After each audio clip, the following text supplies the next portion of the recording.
Welcome back. As you know, I'm Eli, the computer guy, here for the Daily Blob, where we say, hey, look, the poodles are pissing on themselves again. Can somebody potty train these wannabe poodles to get them to stop pissing on each other? That would be lovely. But that is not the world we're in. That is not the world we're in. So Elon Musk and Trump are going toe to toe again.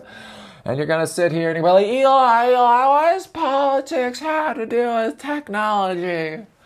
It's like, oh, because it's the modern damn world. It's the modern damn world. You remember when politics and technology was about tax breaks, and it was about grants, and it was about zoning? I miss worrying about zoning. Those were the good days. Well, that's not 2025, boys and girls. So anyways, we have this big, beautiful bill that I think is currently going through Congress. Senate is arguing for or against it or whatever else. And who knows what this big, beautiful bill is going to do. It's probably going to add like $3 trillion to the deficit. Because the one way you lower the deficit is by adding $3.5 trillion to it.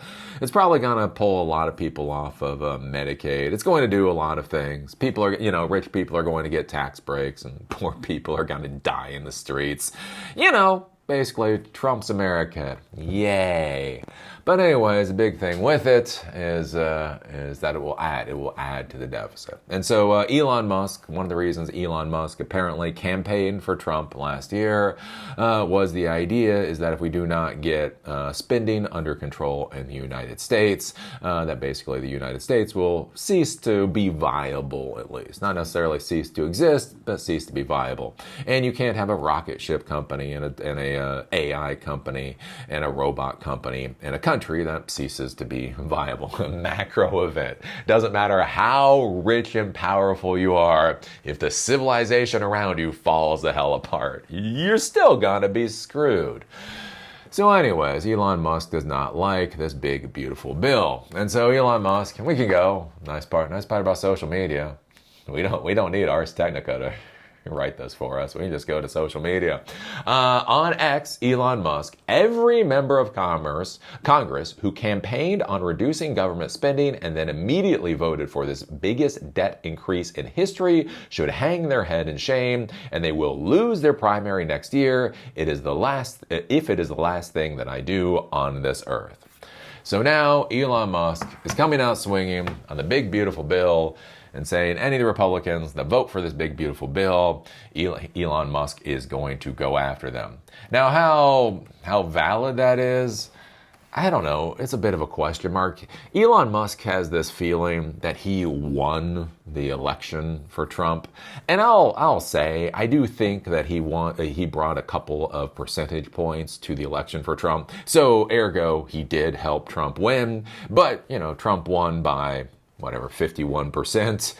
And I think Elon Musk brought like 3% there, right? One of the important things to understand about Trump with everything that he's currently doing, there's this whole idea that, well, you voted for him, the United States voted for him, ergo he gets to do whatever the hell he wants. Do realize, even with one of the worst candidates in history, right? We had Biden, who was completely and utterly incompetent that the Democrats allowed to run, and then he got replaced with Kamala Harris, who was the change candidate, even though she didn't want to change anything. I can't make this shit up. He's like, what? She's like, I am the change candidate. Okay, what would you do differently than Biden? Nothing. Oh, Lordy. Anyways, even with that god-awful state of affairs, Trump only won the popular vote by 2%. By 2%. So it's not like it was not a landslide by any stretch of the imagination. People looked at the Democrat disaster, and they looked at Trump, and they went, let's go with Trump by 2%. So anyways, Elon Musk probably helped Trump win, but a few percentage points, getting him over that. There's a difference between getting him over the top and then basically running the entire show. Anyways, for some reason, Elon Musk believes he is this great political messiah. He believes it. I guess some of his fanboys do too. I just don't really know how much power he has there, but he wants to try to use the power he has. The issue is, the one thing that we know about Trump, right? Trump doesn't create coalitions. Trump, doesn't hit the books or whatever. Trump does hit you twice as hard as he gets hit. If you hit Trump, he's going to hit you back twice as hard. This is the big mantra, right? The one thing the senile, old, coked out loser understands is how to hit things. And so Elon Musk is coming in here swinging. And so now we have Donald Trump swinging back twice as hard. And the other issue with babies is they don't give a damn what they break. They'll swing twice as hard, and they don't care if they break grandma's china or burn the house down or anything else. And so this is where we get Trump shooting back on Truth Social with this thing, which could get concerning. Again, why do politics matter for technology? Oh, this one sums it up. Elon Musk knew long before he so strongly endorsed me for president that I was strongly against the EV mandate. It is ridiculous and was always a major part of my campaign. Electric cars are fine, but not everyone should be forced to own one. Elon may get more subsidy than any human being in history by far, and without subsidies, Elon would probably have to close up shop and head back to South Africa. Damn! No more rocket launches, satellites, or electric car production, and our country would save a fortune. Perhaps we should have Doge take a good hard look at this. Big money to be saved. And so the concerning thing here, one of the things I've talked about for a while with Elon Musk is, how is this legal?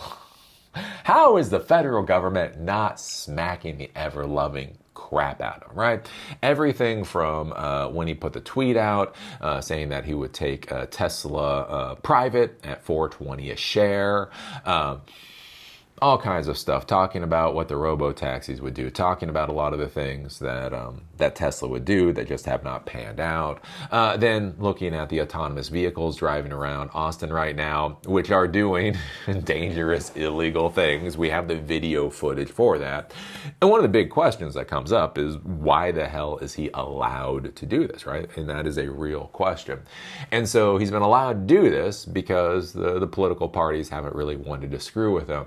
The curious thing now is what happens if Donald Trump does decide to just gut check this shit out of Elon Musk, and where does that lead us? You look at Trump now saying no more rocket launches, satellites, or electric car production, right? Those rocket launches support the United States, right? They launch military and spy satellites and the rest of it. They launch the capsules that go to the International Space Station. It's not simply that Elon Musk would lose money. If we lose that launch capacity, the United States loses a lot. If you look at Starlink, right? Starlink has, 5 million users now. Satellite internet service, a tremendous number of them are in the United States. If he doesn't launch satellites, what happens to Starlink? Tesla. I'm not a fan of Tesla. I don't think Tesla is the greatest company in the world. I don't think they build particularly good cars. But they do, build, 1.5 to 2 million of them every year. There's numerous factories around the United States. If Tesla goes bust, it's not just Elon Musk that would have an issue. A lot of people would be screwed overnight. And the question then comes to, with a lot of this, is how much in subsidies does Musk or does his companies get, and would they remain viable without those subsidies? Think about if Elon Musk no longer has protection. Think about all the things that Elon Musk has done. If he no longer had political protection, what would happen to him as being CEO of all these different companies? You think about what the subsidies and the preferential treatment all of his companies do get from the government. What happens if that disappears? And where would that leave Elon Musk at the end of the day? And more concerning for the rest of us is, where would that leave all of us? Where would that leave all of us is a hell of a question. And this whole thing, Elon would probably have to close up shop and head back home to South Africa. And think about that. I talked about that before with the they started discussing the fact that he was an illegal immigrant, right? It's interesting, right? If you look at Trump, and if you look at a lot of the political cycles, there are these stories that get created. And now when you hear the story, like when you hear the big story, it seems like that's how it's always been. But the big story gets created from little stories. And so one of the things I talked about a couple of weeks ago is that it was interesting how they were changing the optics of Elon Musk to start bringing up how he had a particular type of visa when he was in the United States, and he violated that particular type of visa. And so what he was doing was actually illegal at the time. And it was curious that they were bringing it up. Like, we're not going to do anything about this. We just want everybody to know what happened. Right? So you start bringing up the idea of Elon Musk being an illegal immigrant. And then, right, this illegal immigrant is now trying to take on the U.S. government. You started to see with the Trump policies where they're actually revoking citizenship. This is an interesting thing. Another thing that I didn't actually think was possible, unless it was like a case of treason or whatever, but they've actually started revoking citizenship for U.S. citizens, not naturally born U.S. citizens, but people that immigrated here and became citizens. They have found things where in the paperwork everything wasn't perfect or whatever else, and they're literally revoking their citizenship. With the rate that Trump is going, is it a real possibility that he could revoke Elon Musk's citizenship to get him the hell out of this country? Oh, as I would say, 6 months ago, I would be like, that's ridiculous. 6 months ago, but that's stupid. That can't happen. But we are in 2025. And as we all know, this is the worst timeline to be in. So yeah, what do you think about Elon Musk going after Trump for the big, beautiful bill? What do you think about Trump literally threatening to kick Elon Musk back to South Africa? No more rocket launches, satellites, or electric car production, right? What do you think about that? What do you think about this in the context of what we've seen over the past 5 or 6 months? Yeah, I don't know. It's a weird time. It is a weird, weird, weird time to be alive. So anyways, put your thoughts down below, whether it's a thumb up or thumb down, a good comment or a bad comment. All YouTube cares about is an interaction, because that is the world that we live in. And with that, see y'all later.